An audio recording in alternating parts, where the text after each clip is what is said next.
New York is the city with the highest number of billionaires in the world. Census shows that there are 92 billionaires living here. Now, like all of us, these financial elites need somewhere to live. But what happens when a taste for the good life, architectural vision, and lots of money come together? What you get is an ultra-lavish lifestyle at the center of Manhattan. This tiny bubble is known as Billionaires Row. Like all things, Billionaire Row itself has a start. One tower in particular started the movement. Thanks to this single tower, the cityscape of New York would change forever, as developers made it a trend to erect super tall, ultra-luxury residential structures.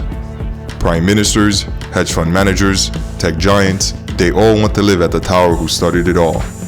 This is the story of 157.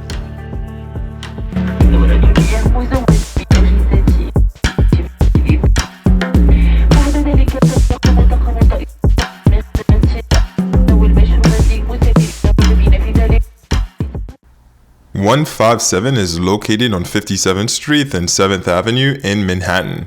The 57th Street area is known as Billionaires Row. The name originates from the fact that a collection of super tall, ultra-luxury, high-rise buildings form a row on 57th Street. This trend was fueled by the success of 157, which we'll get to later in this episode. Other Billionaire Row buildings include the Steinway Tower, the Central Park Tower, and 432. Many people think 157 was an overnight success, but that is far from the truth. The visionary behind 157 has been conceptualizing the building since 1998, 16 years before it was completed in 2014. As of 2020, the building is now 6 years old. Let's take a look at its story so far. The year 2000 saw the dot-com bubble burst. As a result of this crash, investment capital shifted from stocks to real estate. Developers went on a building frenzy all over New York. Although lots of construction was getting done, most buildings were rinse and repeat projects. They all had the same industrial-like appearance. Fortunately, however, one man was thinking different. Meet Gary Barnett, the CEO of Extol Development. Extol is one of the most active builders in Manhattan. Gary had a crown jewel in mind and had been assembling for the site since 1998.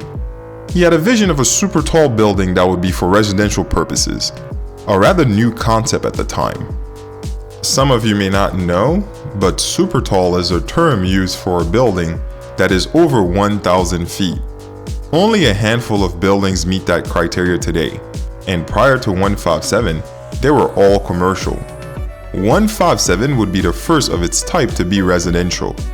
Demolition for the project began in 2007.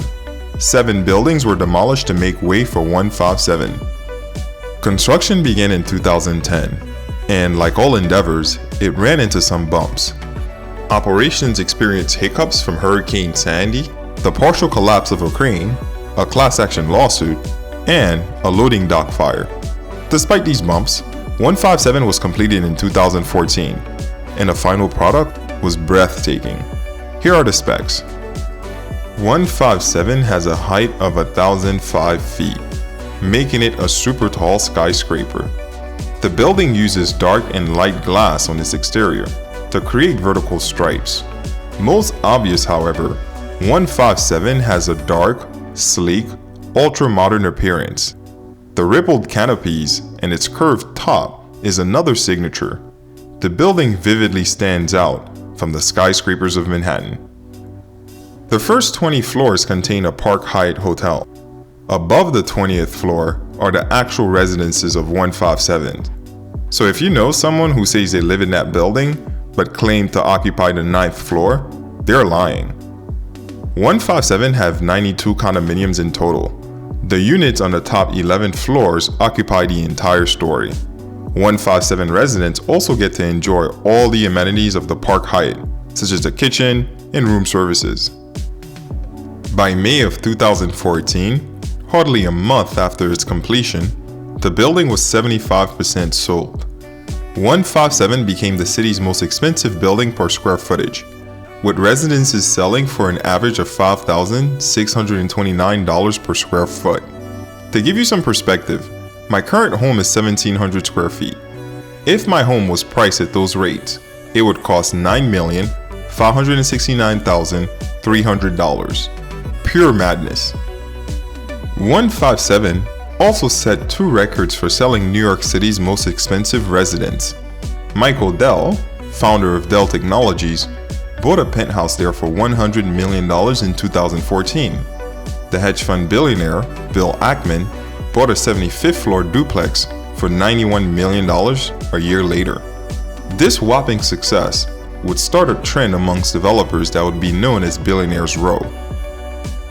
When completed in 2014, 157 was the tallest residential building in New York City, but that title would only last months.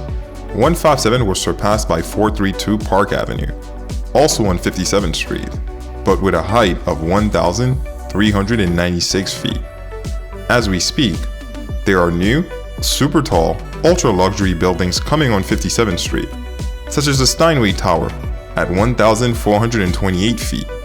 It will be the skinniest building in New York City, a sort of engineering marvel in its own right. The Central Park Tower, also known as the Nordstrom Tower, will be 1,550 feet tall and is set to be completed at the end of this year, 2020.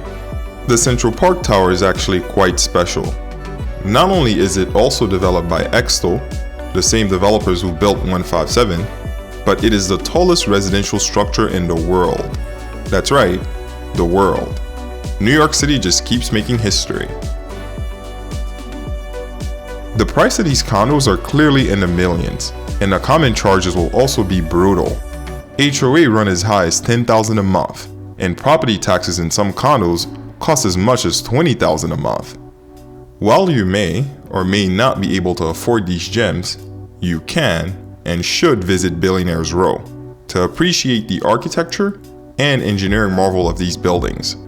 Those of you who want to visit Billionaires Row can save this trail on a Cityscape app. In 2018, the luxury real estate market in New York City began stalling, but with the 2020 pandemic, the market began to see a serious downturn. In June of this year, a 157 resident sold his 88th floor apartment for $28 million, 41% lower than its original price. You might think the story of Billionaire Row doesn't affect you, but that's not true. The success of 157 not only started Billionaires Row, but it sparked a building frenzy in a luxury market that engulfed all of New York City. Even Brooklyn now is set to have its first super tall residential skyscraper. It's called 9 DeKalb Avenue, and it will be 1,099 feet. That's taller than 157. While residences are constantly being built for the super rich, what's being built for those with a modest income? This luxury residential bubble is creating a shortage in affordable housing. By affordable housing, I do not mean a government program, but private enterprises using innovation to build homes at a price point low enough for it to be affordable by anyone. Kind of like what Ford did to the automobile. I hope one of my viewers take this challenge. Some of you may find the concept of Billionaires Row absurd, protesting that it makes no sense for someone to spend $100 million on a condo while there are millions of people in need. Some even go as far as to remark that billionaires themselves are a sign of a sick society. That statement is not only untrue, but mentally counterproductive. Its roots lie in hate and envy, not inspiration and empowerment. Money is a form of property, and we have no right to violate the private property of others by taking money away from them. Furthermore, wealth is not a zero-sum game. There is a limitless supply of materials around you. Your job is to organize some of that material into something useful. Never forget that you can always create new wealth. Use your imagination. While I do find the lifestyle of Billionaires Row charming, I know that it is not the only way to win in life. There are plenty of ways to be wealthy outside of money. You can be rich in health. You can be rich in love. You can be rich in valor. You can be rich in mind. You can be rich in beauty. You can be rich in community. Plenty of billionaires would gladly hand a fortune for the beauty of the girl next door, or the intellect of a genius. But these are things you cannot buy, no matter how hard you try. That being said, some of you watching this are already billionaires. Although the units in your accounts are not in dollars, they can be just as stunning. Regardless of your stature, whether rich in money rich in beauty, or rich in mind. I wish you all a Merry Christmas and a Happy New Year. May 2021 bring you health, community, and most importantly, peace. See you next time.